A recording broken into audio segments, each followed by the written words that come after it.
মানুষের মন হলো কবরস্থানের মতো, ভিতরে কি চলতেছে আল্লাহ ছাড়া কেউ জানে না। পর বসা রাখো, কারণ মা কখনো বেমানি করে না। মা তোমার মতো কেউ ভালোবাসে না, সবাই ভালোবাসা দেখায়, কিন্তু তোমার মতো কেউ এত আপন করে ভালোবাসে না। আমিও খুশি হয়ে কেঁদে দিয়ে বলবো, ইয়া আল্লাহ, আমি যা চেয়েছি তা চেয়েও বেশি দিয়েছেন ইনশাল্লাহ। যে আল্লাহ রাতের পর দিন দিতে পারে, আল্লাহ একদিন কষ্টের পর সুখ দিবে ইনশাল্লাহ। একটা কথাই মাথায় রাখবা, সব ছেলেরা খারাপ হয় না, কিছু কিছু ছেলে খারাপ হয়। কারো বাড়ি প্রতিদিন গেলে দিন দিন তার মূল্যায়ন কমতে থাকে, আর আল্লাহর ঘরে প্রতিদিন গেলে দিন দিন তার সম্মান বাড়তে থাকে। আল্লাহ পাক কত আপন আর কত মেহেরবান।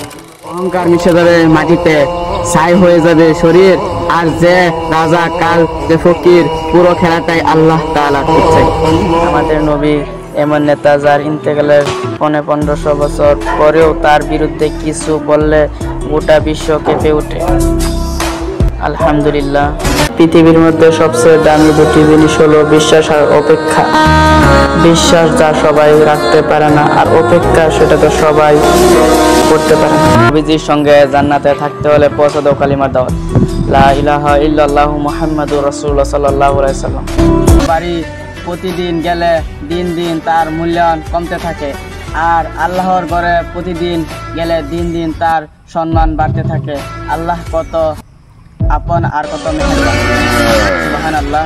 ইতিহাসের পাতায় এত বেশি কান্না কেউ করেনি যতটা কান্না করেছেন হযরত মুহাম্মদ মুস্তাফা সাল্লাল্লাহু আলাইহি ওয়াসাল্লাম তার উম্মতের জন্য, সুবহানাল্লাহ। আল্লাহ যখন কাউকে খুব বেশি ভালোবাসে তখন তাকে সব দিক থেকে একা করে দেন, যে সে তার আল্লাহকে খুঁজে পায়, সুবহানাল্লাহ। আল্লাহ বলেন, যে ব্যক্তি আমার ভয়ে এক ফোঁটা চোখের পানি ফেলবে, আমি আল্লাহ তার জন্য জাহান্নামের আগুন হারাম করে দিব, সুবহানাল্লাহ। লোকে কি ভাবলো আর লোকে কি করলো তা ভেবে কখনো কিছু করো না, কারণ মনে রাখো জীবনটা তোমার, কোনো লোকের না।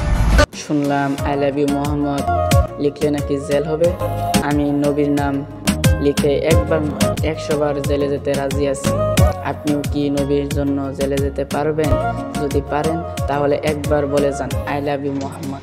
হারাম রিলেশন থেকে বের হতে গিয়ে যদি কারো মন ভাঙতে হয় তাহলে সেই মন ভাঙা ফরজ, কেননা হারাম রিলেশন জেনার দিকে নিয়ে যায়। দুদিনের খুশি দিয়ে সারা জীবনের জন্য কষ্ট দেওয়ার নামই হলো ভালোবাসা।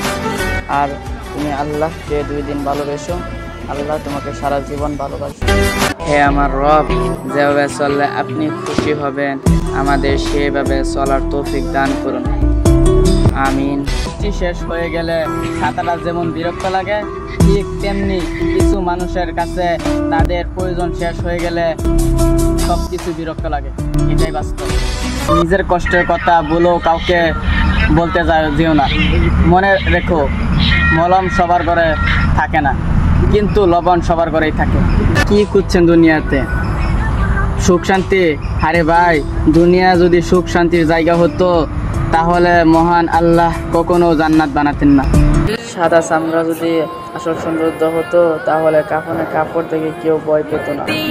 কালো চামড়া যদি কুচ্ছিত হতো তাহলে কাবার দিকে তাকিয়ে মানুষ শান্তি পেত।